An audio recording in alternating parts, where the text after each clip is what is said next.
Salam, jumpa lagi dengan saya Maria Pisaragi. Pertemuan kedua kita dalam komentar kitab Roma pasal 1 ayat 17 sampai dengan ayat 32. Roma pasal 1 ayat 17. Dikaiosune garteos en auto apokoluto en pisteos eis pistin katos ge graptai hode dikaios ex pisteos jesetain. Artinya, sebab di dalamnya nyata kebenaran Allah yang bertolak dari iman dan memimpin kepada iman. Seperti ada tertulis, orang benar akan hidup oleh iman. Komentar, kebenaran inilah yang keluar dari iman dan memimpin kepada iman. Keluar dari iman yang dimaksud bukanlah kebenaran itu berada di luar iman, tetapi muncul dari iman yang sudah ada dan membawa kepada iman yang telah diperbaharui. Iman kepada Tuhan senantiasa terus-menerus diperbaharui seiring dengan bertambahnya pemahaman akan kasih karunia Tuhan.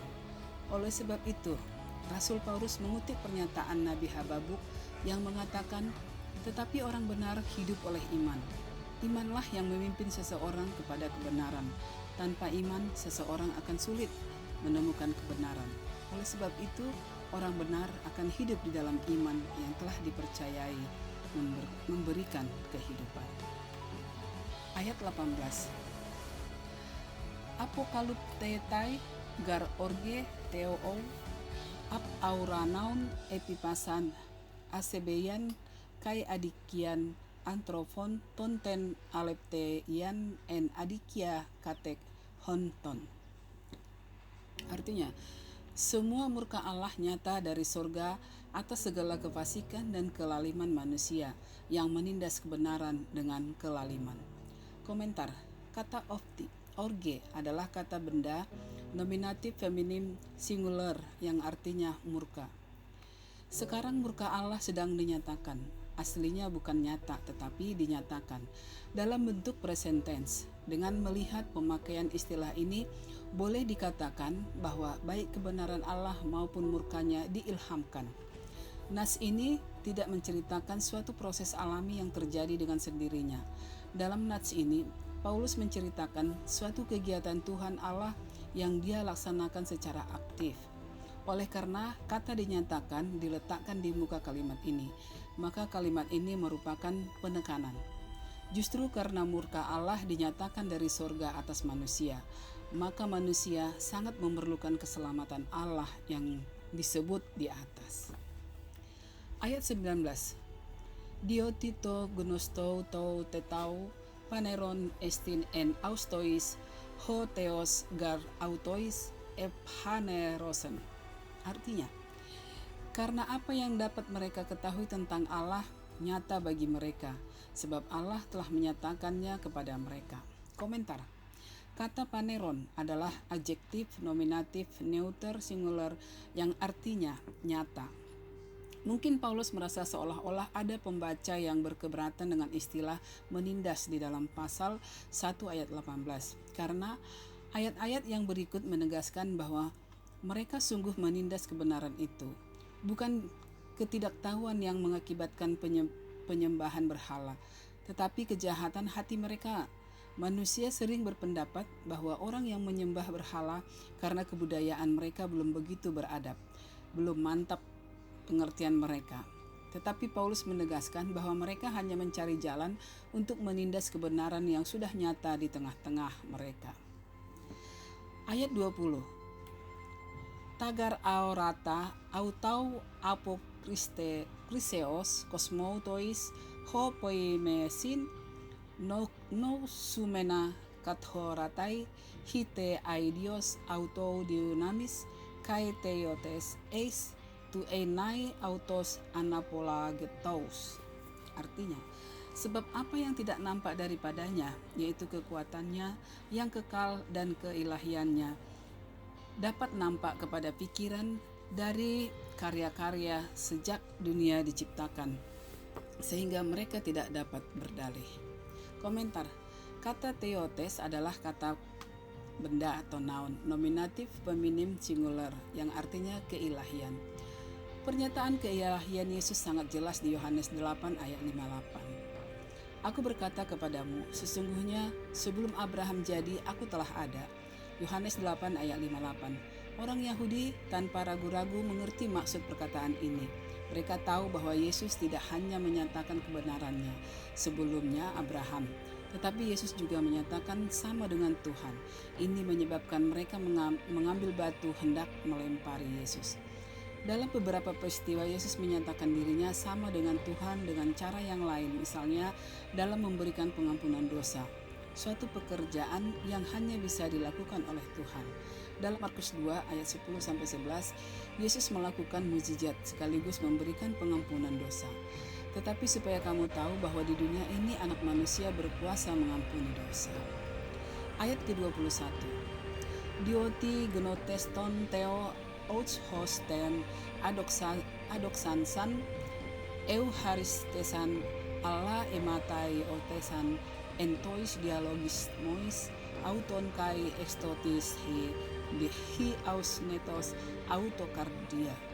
Artinya, sebab sekalipun mereka mengenal Allah, mereka tidak memuliakan Dia sebagai Allah atau mengucap syukur kepadanya. Sebaliknya, pikiran mereka menjadi sia-sia dan hati mereka yang bodoh menjadi gelap.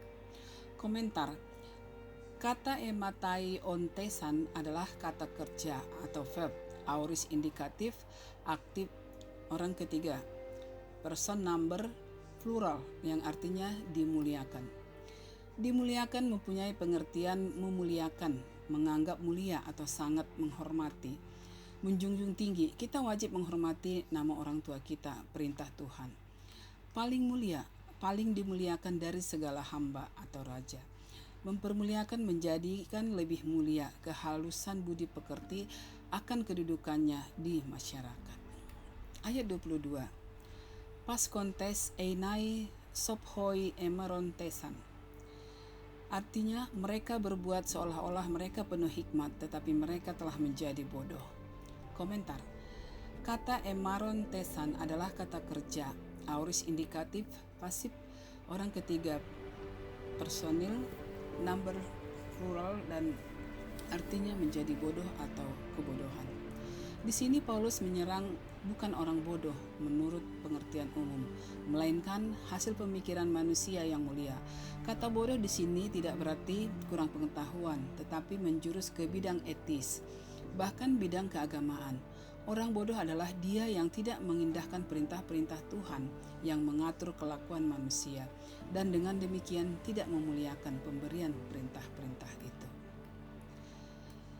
Ayat 23.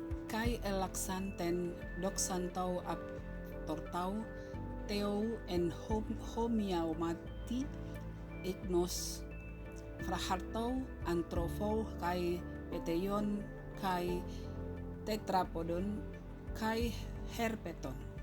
Artinya, mereka menggantikan kemuliaan Allah yang tidak fana dengan gambaran yang mirip dengan manusia yang fana, burung-burung, binatang-binatang yang berkaki empat atau binatang-binatang yang menjalar. Komentar: kata dedoksan adalah kata benda, kategoris akusatif feminim singular yang artinya adalah kuasa atau kemuliaan. Dalam bahasa Yunani umum, doksan berarti pendapat. Dari situ mendapat mengenal seseorang atau nama baik, kemuliaan. Dalam kosakata Yunani Perjanjian Baru, doksan menjadi terjemahan Ibrani atau kofat, kapot, yang menunjukkan kehormatan kemuliaan manusia atau Allah. Keluaran 24 ayat 16 dan Mazmur 97 ayat 6 dan 1 Raja-Raja 8 ayat 11. Eikon berarti gambar, tapi juga sosok atau rupa. Jadi homosaumati adalah apa yang mirip dengan sosok atau rupa. Ayat 24. Dio kai paredoken autos ho theos entais epithumiais ton kardion autos eis akartar sian tau atimat zetain to somata auto en hewotois. Artinya, karena itu Allah menyerahkan mereka kepada keinginan hati mereka akan kecemaran, sehingga mereka saling mencemarkan tubuh mereka.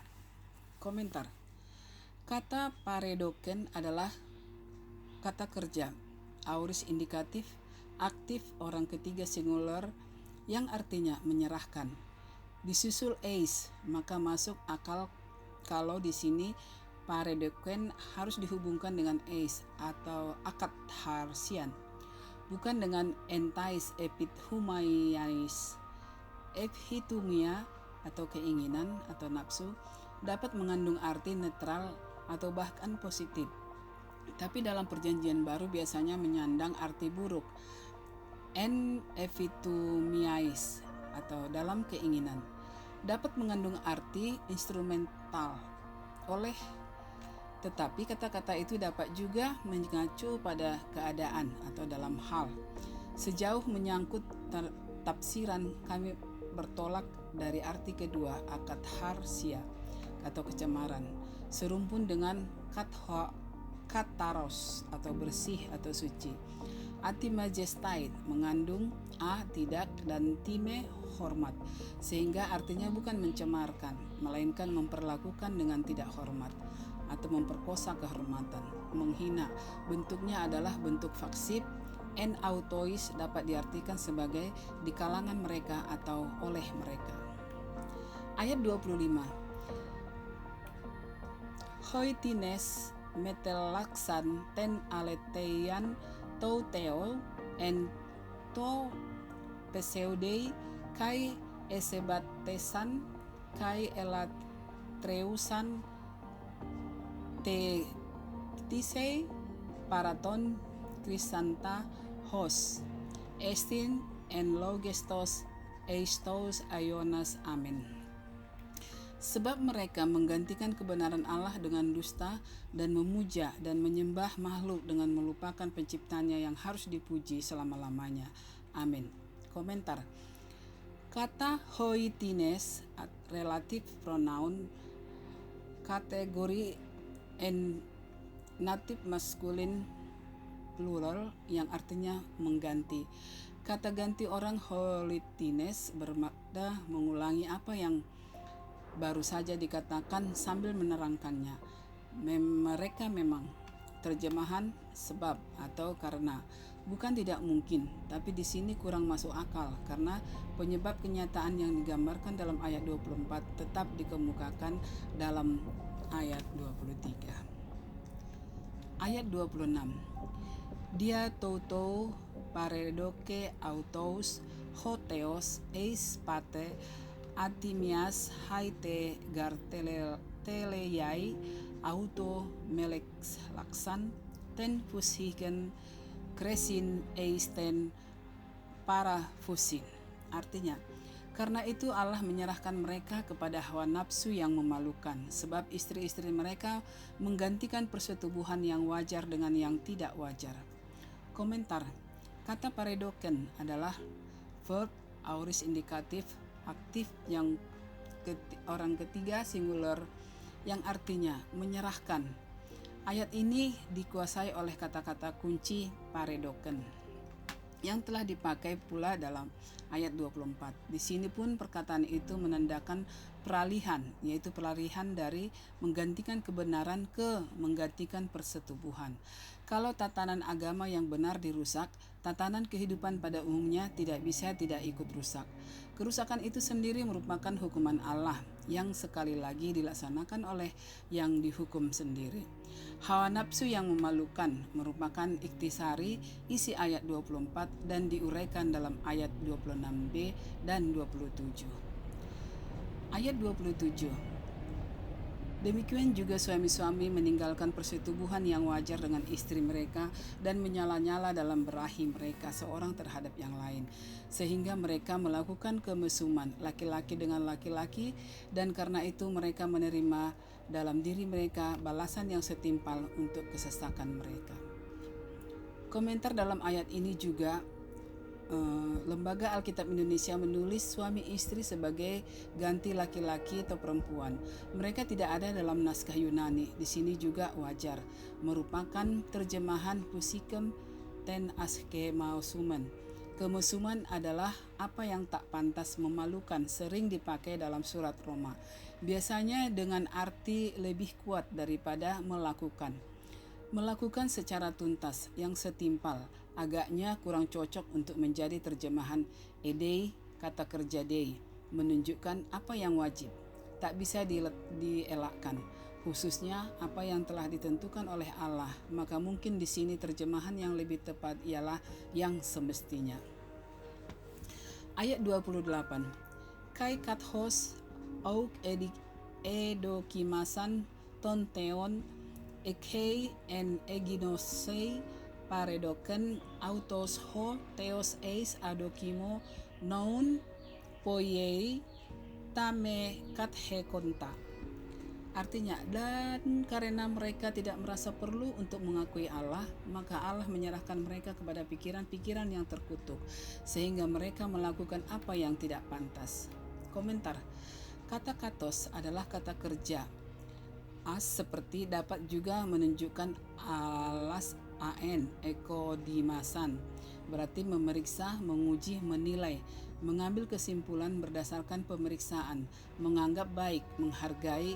Kalau disusun infinitif, menganggap perlu, mengakui, merupakan terjemahan enhein en epignosei, harfiah, mempunyai dalam pengetahuan epignosis dalam Perjanjian Baru bukan hanya pengetahuan teoritis, melainkan pengetahuan yang sekaligus mengiakan dan mengikuti. Kemudian ayat ke-29, penuh dengan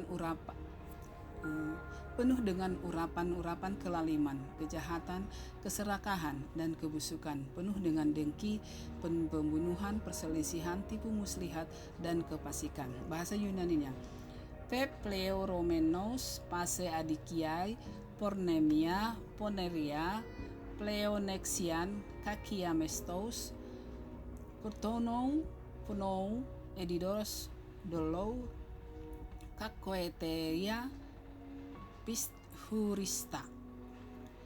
Komentarnya, kata pepleromenos adalah kata kerja. Parsingnya perfect participle middle or passive akusatif maskulin plural, artinya penuh. Yang pertama, pepleomenos berkaitan dengan mereka dalam ayat terdahulu dan disusul 4 jenis sifat buruk. Kelaliman merupakan terjemahan adikia yang tidak sesuai dengan hukum. Kejahatan jadi bukan khususnya sikap sewenang-wenang dan kejam terhadap sesama manusia. Keburukan, kebusukan artinya bersifat umum, sama seperti kakia, kejahatan. Penuh yang kedua, mestos, pun berkaitan dengan mereka dalam ayat 28 dengan memakai arti dasar pierein dan mestos. Kita dapat bervariasi dengan menerjemahkan mereka dipenuhi atau mereka syarat akan. Penuh yang kedua ini disusul 5 jenis sifat kurang baik. Tipu muslihat sendiri dengan tepat menggabungkan kedua istilah dolou, kakoes, teis yang masing-masing berarti penipuan atau kepalsuan. Ayat 30. Katalalos, theos tugeis, hubristas, huperep, hansnos, alazonas, epeiretas, geneusin, apeirteis. Artinya mereka adalah pengumpat, penfitnah, pembenci Allah, kurang ajar, congkak, sombong, pandai dalam kejahatan, tidak taat kepada orang tua. Komentar, kata pengumpat atau kata lalos adalah kata benda atau noun, akusatif maskulin plural. Ialah mereka yang sengaja merusak nama baik orang lain atau hubristas, kurang ajar. Sebelumnya tak terkendali atau liar. Jalang, ala Jonas atau sombong adalah orang yang suka omong besar, pembual. Demikian memang LAI dan Evenrestas atau pandai dalam adalah dia yang pandai memikirkan atau penemu atau menemukan. Ayat 31. Asunetos, asuntetos, astorgos, aspondos, anelemanos. Artinya tidak berakal, tidak setia, tidak penyayang, tidak mengenal belas kasihan. Komentar. Keempatnya memakai awalan a, tidak, asunetaos, adjektif, asusatif, maskulin, plural. Berarti yang tidak mempunyai pengertian, tidak berakal, tetapi pemakaiannya di sini berlatar belakang Perjanjian Lama, misalnya Mazmur 92 ayat 7. Maka tidak berpengertian itu mengandung arti keagamaan tidak setia. Yunani, perhatikanlah permainan kata, juga berlatar belakang, bandingkan asuntetos, sehingga artinya di sini yang tidak dapat diandalkan adalah pengkhianat. Ayat 32. Octives to dikaloma tau teu epignotes hotihoita toyauta prasontes aksioi tanatau eisin au monon autopoionsin Allah kai sunebdoko osin tois prasousin. Artinya, sebab walaupun mereka mengetahui tuntutan-tuntutan hukum Allah, yaitu bahwa setiap orang yang melakukan hal-hal demikian patut dihukum mati. Mereka bukan saja melakukannya sendiri, tetapi mereka juga setuju dengan mereka yang melakukannya. Komentar. Kata hoitines adalah relatif pronoun, nominatif maskulin plural yang artinya sebab mereka. Merupakan terjemahan hoitines. Lihat penjelasan ayat 25. Hukum Allah. Di sini bukan nomos yang sering dipakai sebagai sebutan hukum Taurat dalam bahasa Yunani, melainkan diakoma yang mempunyai arti lebih umum. Di sini dipakai bentuk tunggal yang mengandung pula arti kehendak. Bentuk majemuknya kita temukan pola dalam Roma 2 ayat 26, dan di sana memang tepat terjemahannya, tuntutan-tuntutan hukum, mengetahui. Yunani epignotes mengacu ke ginosko dalam ayat 21. Di sana Lembaga Alkitab Indonesia memakai mengenai suneudokosin. Memang berarti menyetujui. Di sini sebaiknya kita terjemahkan menyatakan persetujuan atau menyambut, sebagaimana dalam hal pertunjukan lokal yang cabul dalam teater. Saudara-saudaraku, demikianlah perjumpaan kita kali ini. Sampai bertemu kembali dalam materi komentar di kitab Roma pasal 2. Tuhan Yesus memberkati kita semua. Salam, terima kasih.